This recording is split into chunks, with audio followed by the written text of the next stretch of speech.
Buying a new gaming laptop or desktop PC can be a difficult decision to make. Of course, a desktop PC will always have a much better price to performance ratio, but for people that travel a lot, a gaming laptop or notebook will be their only real choice if they're away from home a lot. Today we're going to be taking a look at the pros and cons of PC gaming on the go. CyberPower PC have very kindly sponsored this video and sent out their TRACER 3 EVO HDR 600 gaming laptop.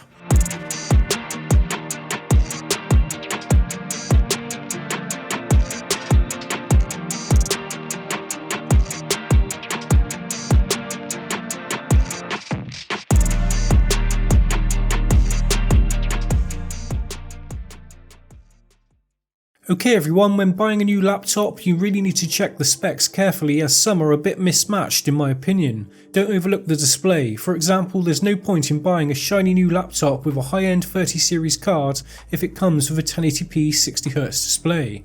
Most decent gaming laptops these days come with a 1080p display that can refresh at 120Hz or above. Games will appear much smoother when panning around, plus you'll be able to spot enemies easier and have a smoother transition when flicking onto targets. Normally I don't mind using a monitor with a TN panel, but when it comes to laptop displays I would much prefer one with an IPS panel type, like what this TRACER has, since TN displays have pretty bad viewing angles and normally a user would be sat looking slightly downwards at their laptop screen.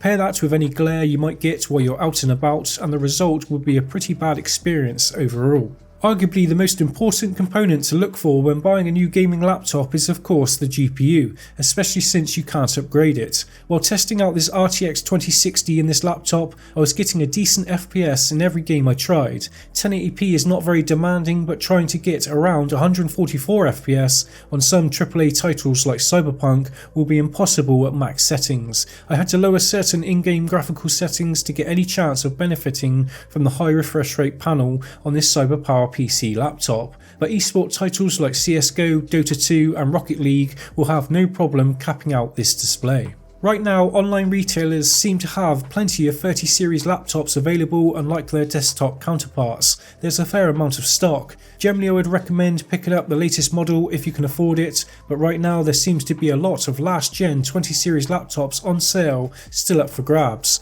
CyberPower PC have a great lineup available and a link to their site will be in the description. If you've already made your mind up about a 30 series laptop, I would highly recommend finding out the TGP or total graphics power for the particular model you have in mind. Unlike desktop 30 series cards that have a fixed power rating, 30 series laptops have a power range set by their OEMs. Potentially you could be buying a 3070 laptop that runs as low as 80 watts, which would result in performance not much better than a 3060 model. If you cannot find out the rating, I would check out reviews online and see how the model you have your eyes on compares. Probably just as important as your graphics card is the CPU you choose, especially if you're planning on running low graphical settings to get the highest FPS possible.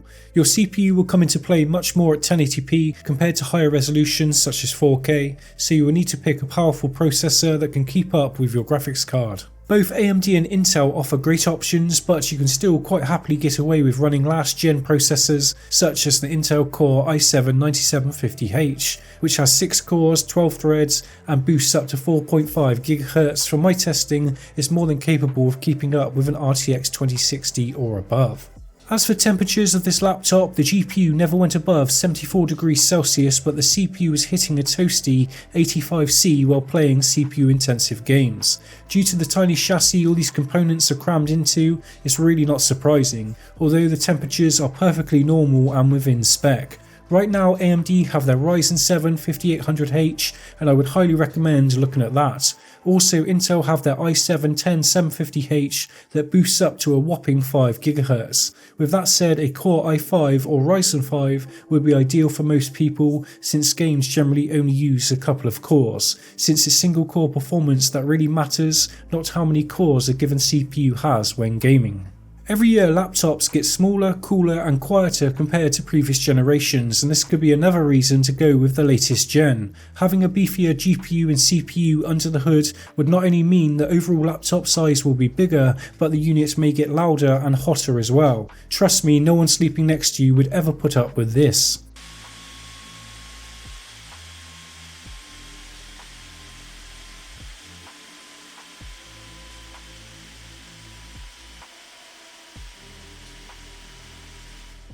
Moving on to RAM, random access memory enables the processor to access data much faster in comparison to accessing data on a storage device such as a hard drive or solid state drive. Having a larger RAM size means Windows will be greater at multitasking. You will be able to have more apps open at once without the whole system slowing down. This will not be a problem while gaming, but over time you may end up with programs running in the background that you're not even aware of. This is why I would also strongly recommend removing any bloatware that comes pre-installed by going into the control panel and uninstalling all of the software you do not need. As far as storage, performance comes down to read and write speeds. A slower drive will mean your games will take a lot longer to load. In some instances, I've known of games to end up kicking people out of lobbies because their drives just took too long to load. Always try to find out the make and model to get a good idea of how it performs. Crystal Disk Mark is a benchmarking tool most reviewers like myself use to see how fast a drive performs. I was pretty happy with the results while testing this 1TB Western Digital Blue M.2 NVMe drive in this laptop, but you will probably need to upgrade this 1TB drive later on down the road, since a single game can take up 1/4 TB and then some. When buying a new laptop, you ideally want to test the keyboard and trackpad yourself. Even though you'll be using a mouse for gaming, you need a trackpad that will last and feel nice to use. Looking at the keyboard, you also have to remember over time the possibility of early damage increases tenfold while gaming compared to general use. For that reason, I would highly recommend using another keyboard or a keypad like this.